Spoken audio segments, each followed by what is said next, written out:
जय हिंद साथियों। The higher stenographer channel पर आप सभी का बहुत बहुत स्वागत है। डिक्टेशन की आउटलाइंस व हिंदी की पीडीएफ को डाउनलोड करने के लिए आप हमारे टेलीग्राम ग्रुप को ज्वाइन कर लें। टेलीग्राम का लिंक वीडियो के नीचे डिस्क्रिप्शन में दिया गया है। दोस्तों, डेली इसी तरह की डिक्टेशन का नोटिफिकेशन प्राप्त करने के लिए हमारे यूट्यूब चैनल को सब्सक्राइब करके बेल आइकन को ज़रूर प्रेस करें। दोस्तों, यदि वीडियो पसंद आए तो लाइक और शेयर करें। डिक्टेशन शुरू होगा 5 सेकंड बाद। यस, शुरू। तृतीयतः, यदि साक्ष्यों के कथन समुचित रूप से पढ़े जाएं, तब भारतीय दंड संहिता की धारा 302 या 304 ख दोनों के अधीन कोई अपराध नहीं बनता है, चूँकि महत्वपूर्ण संघटक पूर्णतया अविद्यमान हैं। इसलिए विचारण न्यायालय ने अनुचित रूप से आरोप विरचित किए हैं। विराम पैराग्राफ। चतुर्थतः, जब सीताराम ने 12 मई 2004 को प्रथम इतिला रिपोर्ट दर्ज कराई थी, तब उसने अपनी रिपोर्ट में दहेज के रूप में मोटरसाइकिल की मांग करने और अतिरिक्त दहेज मांगने की बाबत एक शब्द भी नहीं कहा था। विराम। वह इस मुद्दे पर पूर्णतः मूक रहा है। विराम। उसने मात्र यह कथन किया है कि उसे ससुराल पर कुछ संदेह है, किंतु जब उसने तारीख 14 मई 2004 को दूसरी रिपोर्ट दर्ज कराई, तब उसने प्रथम बार दहेज की मांग के बारे में उल्लेख किया। विराम। इस प्रकार दहेज की मांग का उल्लेख सोच विचार करके बाद में किया गया, ताकि दहेज मृत्यु का मामला गढ़ा जा सके। विराम।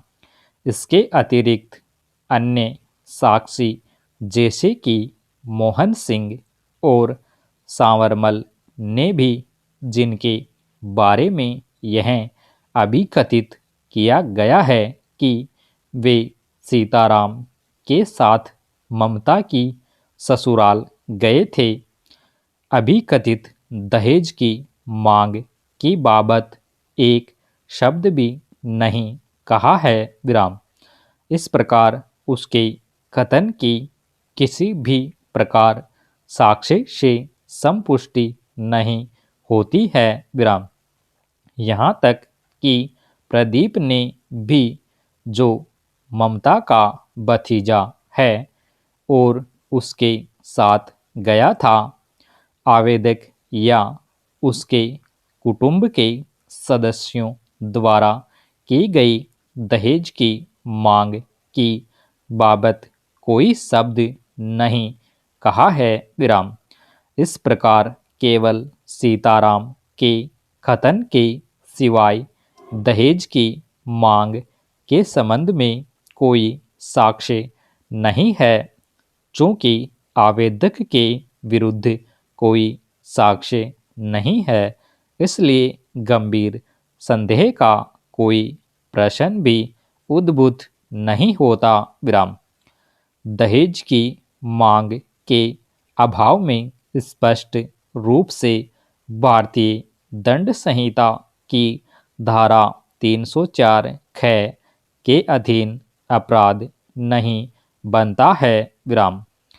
इस प्रकार धारा 304 ख के अधीन अपराध के लिए आरोप अवैध रूप से विरचित किया गया है। विराम पैराग्राफ। पंचमतः, प्रदीप के कथनानुसार ममता 11 तारीख को कुछ परेशान थी। विराम। उसके अनुसार ममता ने उसे बताया था कि उसका पति उससे यह शिकायत कर रहा है कि उसके माता पिता ने यह कहा था कि टीका के अवसर पर 20 आदमी आएंगे, किंतु केवल 4 व्यक्ति ही आए विराम। अतः उन्होंने जो खाना बनाया था वह खराब हो गया था विराम।